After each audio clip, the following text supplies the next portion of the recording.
nằm bác đường ra như bác như ngay không như ngay kia rồi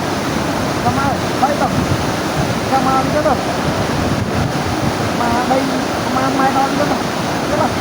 mà giờ mình là cầm năm đi rồi ok ấy thì một kia như nước đi mà hay băng đuôi lựa ra là lúc bay qua các bạn ơi các bạn nhảy vào mà con này kia mà cái bong nó vui buồn đi vậy rồi mà ô băng phía hả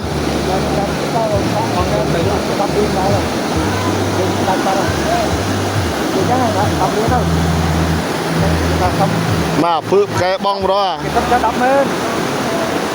mà ngay nói à nằm dưới cái bờ mà không lo đập bên con hết đất mới đá cái bắt chết còn nên bắt không mà bên và sao đấy là rừng nghề câu nghề mà đáng như này là từ này như này ở đây bờ đuôi đi ôi muốn ai cái trái đâu đấy nè